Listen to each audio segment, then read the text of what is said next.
Welcome to Not Just Books, the library's monthly show about what is happening in your world and at your Williamson County Public Library.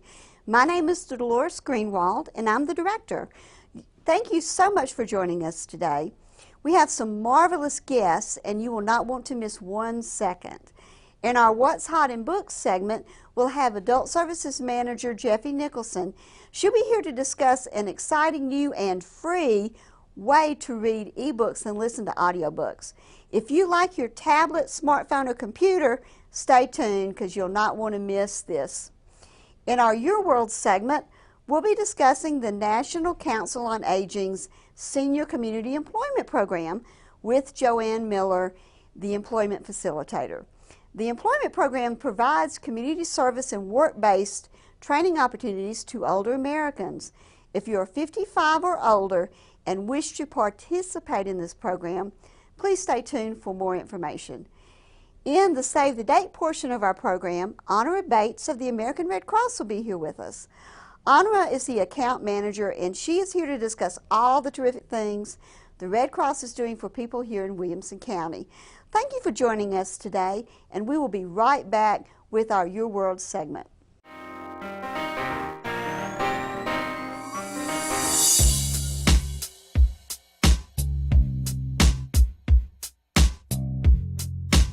Did you know that there have been some changes in the submission process for the Janice Keck Literary Awards? Check out our website at WCPLTN for all the details.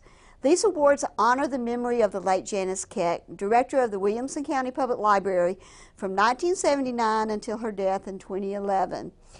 Keck was an author herself and a strong supporter of writers and writing here in Williamson County. The awards given in her name recognize excellence in 4 categories: fiction, nonfiction, poetry, and children. Submissions will be accepted through April 30th of this year. Welcome back. In our Your World segment today, I'm very pleased to have JoAnn Miller with us. She's the employment facilitator with the National Council on Aging's Senior Community Service Employment Program. And she's here to tell us about this very good program and worthwhile, and see if you might be interested in participating. Hello, how are you? Good morning. Good to see you. Nice seeing you again. Thanks for coming today and talking about the program. We really appreciate it. Give us some background. Give us a little bit of history about the program. Well, the National Council on Aging Senior Employment Program was established by President Lyndon Johnson in the 1960s. This was a part of his campaign on the war on poverty. Okay. At that time, there were seniors that used to work in plants and factories all their lives, and they got laid off. Mm-hmm. And after the layoff, they tried to go back into the workforce, but found that their skills were outdated. So President Johnson established this program to help them build new skills. Well, that sounds kind of familiar today. We hear that people in the workforce are changing their skills in order to meet new demands. Right. So, hasn't changed, No, it doesn't it sound like. hasn't. And the objective of the program, what is the objective? The objective of the program is to prepare the mature worker to re-enter into the unsubsidized workforce.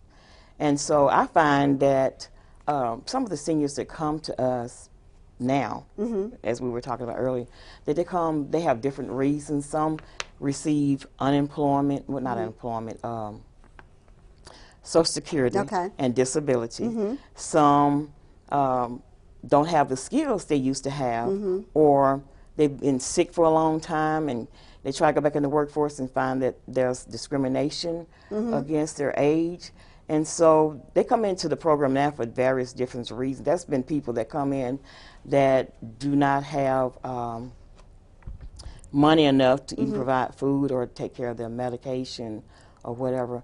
And so they need to go back into the workforce. They want to go back into the workforce. And so this program helps them with that. JoAnn, what are some of the type of jobs people in the program might find to do? Well, some go into retail, some go into the administrative assistant field. Some even work in the fast food restaurants, which is amazing to me. Wow. We had a couple of ladies that one wanted to go into retail, one wanted to go into the non-medical field. That was their interest, but they found out that grannies like to make biscuits early in the morning. There was a job opportunity for making biscuits early in the morning at a fast food restaurant, and they took those jobs, and I was amazed at that, and they love it. They love those jobs. Well, I tell you, I loved my granny's biscuits, and I loved that she loved to cook them, too. So I bet they are good. Yeah. But that's great. I mean, a person can come in, and then they're working at their own pace. Yes. They're doing kind of their own thing before the start of the day, and things start getting crazy. So that sounds like a perfect fit. Yeah, they love it. But I would have never thought about that. Let's talk about qualifications. Okay. How does a person get into the program? How do they qualify? Well, there's two criteria. One is that you have to be 55 years and older, and then the other, you have to be income eligible according to the state's, to the federal government standards. So if they have income, but the income it can't be over maybe $14,500 for a single person a year. Well, once someone is approved into the program, tell me a little bit about how it works. How do you work with the folks and find them these jobs? Well, when a person enrolls into the program, we do an assessment. We do an assessment of first of all, what type of job they want to look into. And we assess their skills that they already have. And then the skills that they don't have, we do an assessment on that also. So what we do after we do the assessment, we find a nonprofit organization, a 501c3 organization that can train them in that field. And so they go, we partner them with the nonprofit organization. They get the training from the nonprofit organization. At the same time, the nonprofit 501c receives community service from that individual. And then while they are training, they receive wages for the training to help them along the way. Now, how many hours is a person in this program, training? Right now, the training consists of 15 hours per week. And like I say, they get paid the minimum wage for that training. And what is expected of the person in the program? Well, the person is expected to go to that training, to take that training 15 hours a week. They're expected to do their best while they're on the assignment. And they're expected to, in the process, they give their community service to the nonprofit organization. They're also expected to do job search, unsubsidized job search. They're expected to go to job clubs, and a lot of times when there's job fairs in the community, I will let them know if there's a job fair that's relevant to what the jobs they are looking for, and they're expected to attend those job fairs. Now, this is just really a part of what the National Council on Aging does. Right. Give me a little brief part about the big picture of the National Council on Aging. Well, the big picture is that we also assist all the needs of our participants, whether they need transportation, they need legal aid services, if they need dentures, we give them resources for dentures, for if they need help with their vision care. But the big picture is for them to have to help them with a better quality of life, to help them to receive that. Well, JoAnn, really, the main reason that we're here today is to get you some people in this program. Yes. JoAnn's lonely, so she needs some people to come and see her. So how can someone contact you? They can contact me by phone. My phone number is area code 615-753-7684, or they can contact me by email, JoAnn Miller, 567gmail.com. Okay. And this is a good, non-crazy way to get back into the world, a very laid-back, easy way to get back into it. Yes. and find out what's going on with new jobs and get to see people every day. And I appreciate you allowing me to come today to get the word out, because I really believe in this program. It's a great program. Well, I do too, JoAnn, and anything we can do to help. And come see her. She's lonely. Yes, I am. Make sure she gets some folks in to help out. And we'll be right back. Thank you so much, JoAnn. Thank you.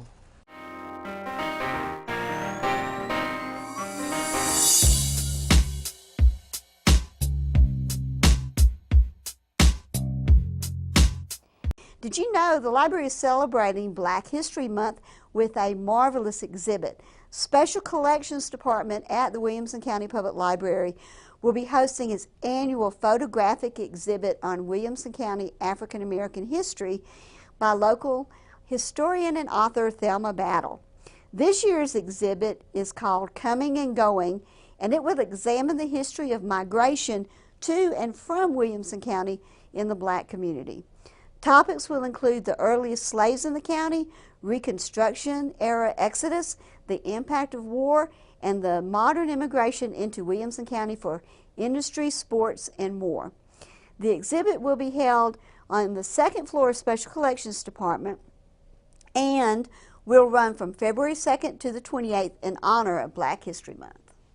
Welcome back. In our Save the Dates segment, we'll be talking about all the terrific things that the American Red Cross is doing to assist people in Williamson County. And to help us do that, we have special guest with us, Honora Bates. Good morning. And good morning. She is the account manager with the Red Cross.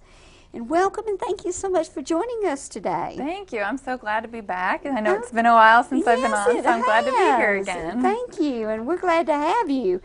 What are some of the roles that the American Red Cross does, Honora? Well, I, of course, am from the blood services side, so we facilitate blood drives really in my position across the country. I, of course, work locally here in Williamson County, so I work with different businesses, churches, community groups to schedule blood drives and then provide education to those groups to make sure their blood drive is successful. And then, of course, the chapter side of the Red Cross provides disaster relief, CPR training, babysitter training, all sorts of trainings for the community. And then we also have our military services side where we help families who have a military family member overseas. We work in case of emergency, we work with the family at home here to help get that military personnel home from overseas if there's ever a family crisis. And I didn't realize we did this, but I found this out recently. Whenever someone enters into the military, the Red Cross will actually send their family a letter that says, "We're here for you if you need anything." Very nice. So it's a really great way that we can impact those families. Very nice. Well, I think about the Red Cross in terms of blood drives, because you guys do so many blood drives at the library. But I've seen some very touching commercials recently on the American Red Cross on TV from families thanking the Red Cross for helping them when their house burned down or that sort of thing. And you think about disaster relief, you think about hurricanes and this sort of thing. But a fire in your home, you know, that's a disaster. That's your personal disaster, but that's a disaster too. Absolutely. About a year ago, there was a fire in my neighborhood across from one of my friends' houses. And of course, the Red Cross came and they assisted the family for those couple of weeks after the fire, really helping them with food and clothing and, you know, helped them find a place to stay and really worked with them until they got back into their home. And recently there was another fire in our community just a couple of weeks ago. And, you know, everyone was posting about it on our Nolensville Facebook page. And of course, one of the posts was, "Did anybody call the Red Cross yet? Has the Red Cross been called?" And so we are there for those personal emergencies. We are there for families that need us. Well, now, you also work with other organizations too in a big disaster situation like a hurricane. What are some of the other groups that you might be working with? Absolutely. You know, churches will come out and provide disaster relief as well. I know we, get support from the United Way as well. It's really a team effort when you have those big disasters, and whoever responds, we're there with them, and we help coordinate the process. Well, we were just talking before we started the interview, and you coordinate a lot of blood drives within Williamson County. Mention some of the places besides the library, because we're going to talk about the library in a minute, but that you have blood drives. Okay, so we are at a lot of the churches in Williamson County. The People's Church, Fourth Avenue Church of Christ, St. Philip. Of course, Williamson Medical Center hosts a blood drive for us as well. We've got a great partnership with them. We really are everywhere, and it's great to see all those different partnerships that we have, and the support we have from within the community has been fantastic. Well, you can always check our website, wcpltn.org, to see when the Red Cross is coming, but they are scheduled to come the 15th of April, which is a day that people will probably remember. And we're having a tax service there, so you're actually bringing the bus this time, We right? are. We will be on the donor coach this time, so get your taxes done and then come give blood. If you're not drained too much from your taxes. If the IRS doesn't drain you, right? Come out and give some blood. And what's poignant about that is no matter what day it is, there's always someone in the hospital who needs blood. Whether it be a holiday, tax day, treating those patients never stops. So the need is constant. That's true. And people here in Williamson County are amazing. I mean, when I see the blood drives that you guys do at the library, people come in, and the whole time you're there and giving blood, it's wonderful to see the generous spirit here in Williamson County. Yeah, and those ones at the library, people have a lot of fun at those. So we certainly enjoy coming over there. Well, let's talk a little bit about the requirements for giving blood. Sure. So you have to be in good general health. So we don't want you to come give blood if you've got a cold or the flu, and that's to protect the recipient. You also have to weigh at least 110 pounds. And you have to be at least 16 years old with signed parental consent. So if you're 16, you need a parental consent form. If you're 17, you do not. So, as long as you're feeling healthy the day of, come on in and we'll take care of you, whether it's your first time or your 20th time. We'll try to take care of you. Well, for whatever reason someone can't donate blood, what are the other ways someone might be able to volunteer with the Red Cross? So they can always volunteer to host a blood drive and maybe run the registration table at a blood drive or bake cookies for the blood drive. And they have ice cream. Yes. A lot of them you have ice cream. Yes, we do. At your Franklin Donor Day blood drives, we have ice cream. Or make phone calls. The number one reason people don't give blood is because no one has ever asked them. And so if we have a team of people making phone calls, recruiting people to come into particular blood drives, that makes a difference for us. Those phone calls really are what get people in the door. Or recruit someone. If you see that we're having a blood drive at your church, but you can't give blood, bring a family member or a friend, or talk that person into it who maybe is afraid of needles. You can still help by recruiting someone. Well, Honora, tell folks how they can find out more information. Sure. So our website is redcrossblood.org, and you can always schedule an appointment through the website. To find blood drives in your area, just go ahead and click on schedule an appointment and type in your zip code, and it will populate all the blood drives that are open to the public on there. You can always download our new app for your smartphone. Everybody has an app. Yes. That's wonderful. And the app is great. My favorite thing about the app is it actually tracks your red cell donation. So it'll tell you when it's being tested and when it's getting ready to be shipped. Yeah. So it's a really cool function. That's and great. You can also unlock rewards on there as well. So that's the blood donor app by the American Red Cross. I highly encourage people to get that. Well, thank you so much for joining us today. And visit the website, sign up to give blood, and download the app. Yeah. That is very cool. Thank you, and we will be talking to you soon. Sounds we'll have good. you back quick. Thanks, you. Dolores. We'll be right back.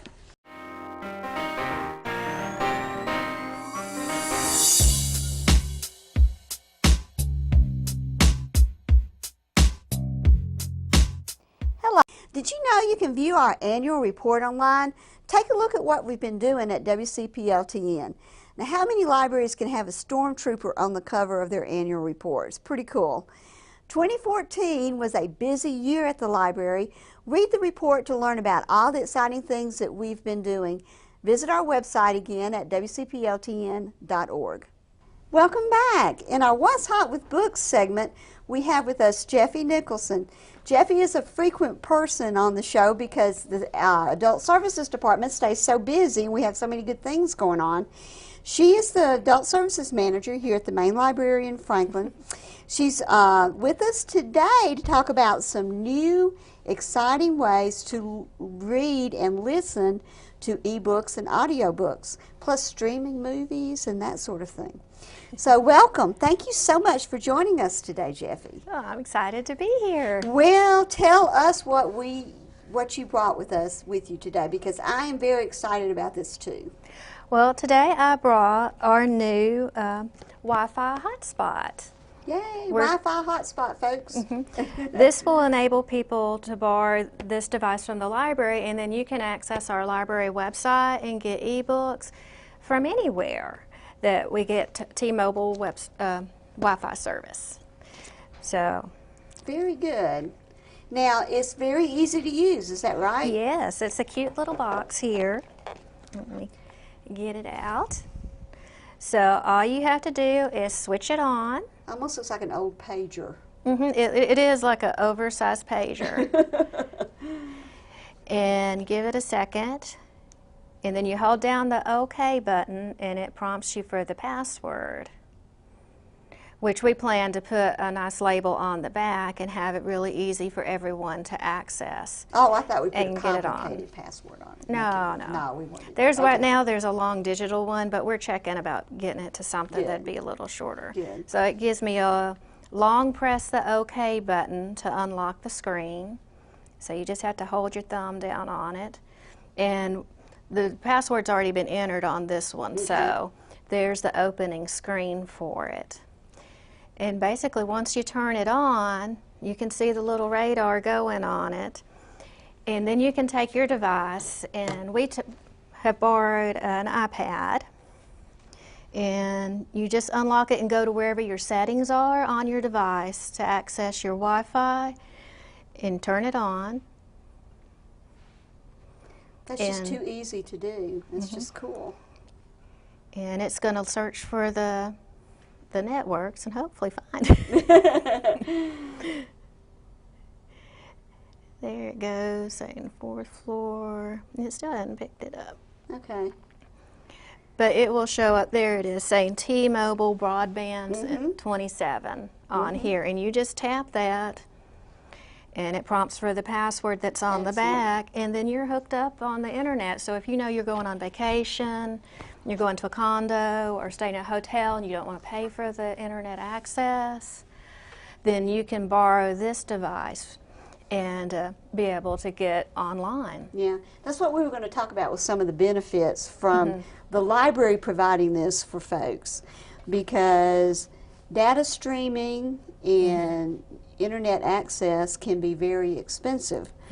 So this is a really good way to keep the kids entertained when they're on vacation with books or movies, and you don't have to pay all those data charges. Right. Or, you know, you're going somewhere away from home and you want to download an e-book or an e-audio, and this is 4G, so it's relatively fast service. And we'll have 10, and we're hoping to circulate them for 7 days with 1 or 2 renewals. If no one else is waiting on it, if they're waiting on it, you have to bring it back. Yeah, bring it back. It's very exciting to be offering this because I think it'll be a benefit to folks, not only people that might be vacationing, but if they're going on, if they're looking for a job and they know they're going to be on the internet using a lot of data. Yes. They can go on and check this out and use it, and they don't have to worry about how many applications they fill out, how long they're online, or any of that. So it's really good for a lot of reasons, and it's unlimited. Did we say that? Unlimited data, folks. Yes. So when you borrow it, you don't have to worry about how often you're leaving it on. You just get to use it, and we'll give you the power cord and all too, so you don't have to worry about the battery dying. Yeah, that would be nice, wouldn't it? So some of the our policy for checkout, some of the requirements are going to be that they have to be 18 years old. 18, because we're giving you a device to get on the internet, so we want to comply with that. And you have to be a Williamson County resident, of course, because you're going to need a library card to be able to borrow it. And there will be most likely $1 a day late fee charge on it. And we're looking at saying if you are more than 3 days overdue with it, we're going to cut the service off. So you need to bring us our little magic box back so we can give it to the next person. Because it's not going to do you any good if the service is cut off. Right. There's no point in keeping it. So you check, and you can check these out at our other locations as well, too. Yes, we're going to keep them at the main library, but we're willing to route them around to any of our branches so that everyone in our community with a library card can borrow them. And also, they're going to become available for checkout late February. Late February. So it's one of those technical things. The library board has to approve the policy, and so we have to get all that out of the way. But it should be at the end of the month. They'll be end of the month. Yes, that's what we're shooting for. Yeah, yeah. So how can someone find out some more info if they have questions? Well, if you have questions, just watch our website or watch our Facebook page and look for it to come out on Twitter, because we'll be shouting about it once we're able to put them out for everyone to use. You can sign up for our e-blast. If you haven't signed up for our e-blast, sign up for that. And what's the email for that, to sign up for it? You can email us at ref@williamson-tn.org, and we'll get you signed up for the e-blast, and that will get you all the exciting news about what's happening at the library on a weekly basis. Awesome. Awesome. A lot of our events have limited seating, and you need to sign up in advance to be assured of a spot, like our computer classes. So that's a good way to get advance notice so you can be one of the first ones registered. Okay, thank you, Jeffie. Thank you. This is exciting news. I'm so glad that we're doing this. Thank you for joining us today. Oh, I appreciate it. Thank you for having me. And we'll be right back.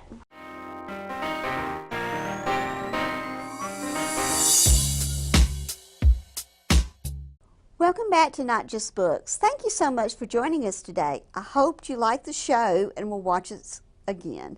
In addition, I'd like to thank our special guests for joining us.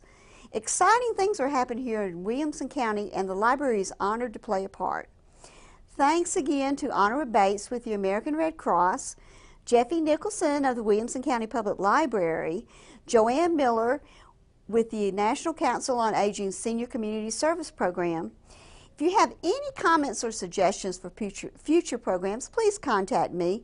The email address is notjustbooks@williamson-tn.org. You can also leave comments at the library's website, wcpltn.org. Also, don't forget to like us on Facebook at facebook.com/WCPLTN, and follow us on Twitter at twitter.com/WCPLTN. And don't forget to submit your work in the Janice Kett Literary Award Contest. And until next time, explore your world and read.